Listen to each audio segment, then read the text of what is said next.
So I did a shamanic journey to ask my spirit guide what my destiny actually is. And the answer they gave me was so unexpected that it's completely shifted how I think about my life path. Okay, so let me explain why I even decided to do this. For the past few months, I've been feeling really stuck. Like, I have all these different interests and skills I love teaching, but I also need a lot of alone time to write and create. I'm drawn to building community, but I also fantasize about living in the middle of nowhere, and I kept thinking there was something wrong with me. Like I needed to just pick one thing and commit to it. You know?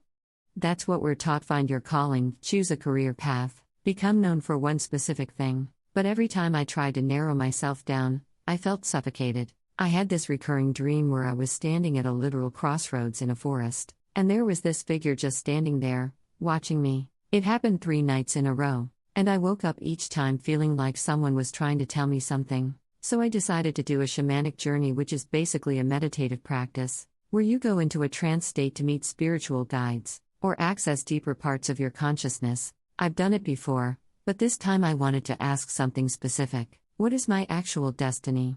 What am I meant to do with my life? What is a spirit guide? Let me quickly explain what I mean by spirit guide. For anyone who's new to this, in shamanic traditions across different cultures from Siberian shamanism to indigenous practices in the Americas, there's this understanding that we can communicate with non-physical beings, or energies that help guide us through life. Some people call them spirit guides, some call them power animals, some call them ancestors. From a psychological perspective, Carl Jung would say, these are archetypes from the collective, unconscious, basically, parts of your deeper psyche that appear in symbolic form to communicate information your conscious mind doesn't have access to. I personally think it's both. Whether you see them as external spiritual beings or as aspects of your own unconscious mind, the information that comes through can be incredibly valuable, and often reveals things you couldn't have figured out through regular thinking. So when you do a shamanic journey, you're essentially creating a space to access this deeper wisdom, whether it's spiritual,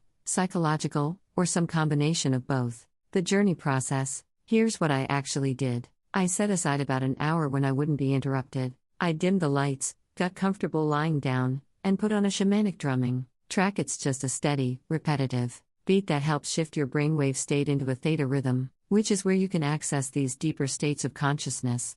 I closed my eyes and started with some deep breathing to relax my body. Then I set a clear intention. I want to meet my spirit guide and ask them about my destiny. In shamanic journeying, you typically visualize going down into the earth, down a staircase, through a tunnel, down the roots of a tree, whatever works for you. I pictured walking down a stone staircase, going deeper and deeper until I reached a wooden door at the bottom. When I opened that door, I was in the forest from my dream, the crossroads, and the figure from my dream was there standing at the center, where the paths meet. They were tall, wearing a cloak, and their face kept shifting, so I couldn't quite see it clearly, but their presence felt calm and knowing. I walked up to them and just asked directly, what's my destiny? What am I supposed to be doing? The answer. What happened next was interesting. They didn't answer in words right away. Instead, they reached out their hand toward me, and suddenly I was seeing these images almost like memories, but of things that haven't happened yet. I saw myself teaching, standing in front of people,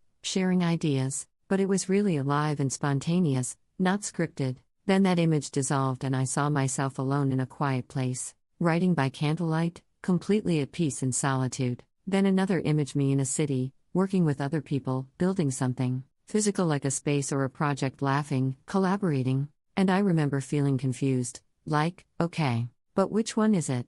Which path am I supposed to take? That's when they finally spoke. It wasn't really a voice, more like words forming directly in my mind. They said, your destiny is not one path. You are meant to move between these different expressions of yourself. You are the crossroads, not someone standing at it trying to choose. And then they said something that really hit me. You've been waiting for permission to be multiple things. You have it. Stop trying to choose one version of yourself. Learn to move between them. Then the drumming track ended and I came back. What this actually means. So I sat with this for several days, trying to understand what it meant. Here's what I think is going on, both spiritually and psychologically. Carl Jung talked about this concept called the self with a capital S, not your ego or your social identity, but the totality of who you are, all your different potentials, all your contradictory aspects, everything. Most of us spend our lives trying to create one coherent identity. We think we need to be one type of person, have one career, one clear path, And when we have interests or abilities that don't fit together neatly,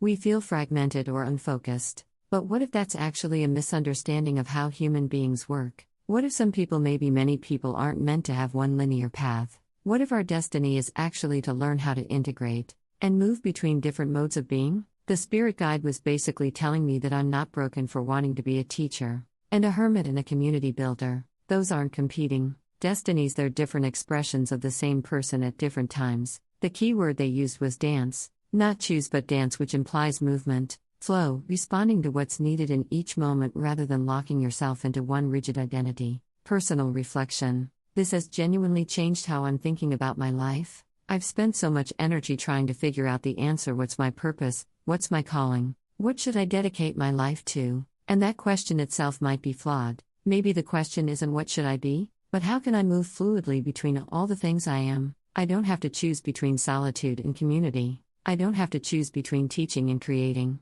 I can do both, just not at the same time. It's like seasons. You don't ask a tree to choose between growing leaves and letting them fall. It does both, at different times, and that's what makes it whole. So that's what I'm working with now. Instead of trying to narrow myself down, I'm exploring how to honor all these different parts of myself in their own time. And honestly, it feels way more aligned than trying to force myself into one box ever did. I'm curious if this resonates with anyone else. Do you ever feel like you're too many things? Like you have multiple callings that don't seem to fit together? Leave a comment and let me know. I genuinely love to hear how other people navigate this. And if you found this interesting and want to see more content about shamanic practices, Jungian psychology, or just exploring consciousness in general, subscribe and hit the notification bell. I'm planning to do more journeys and share what comes up next. One might be about relationships or creativity, we'll see. Thanks for watching. And if you're at your own crossroads right now, maybe you don't need to choose a path, maybe you are the crossroads. Alright, I'll see you in the next one.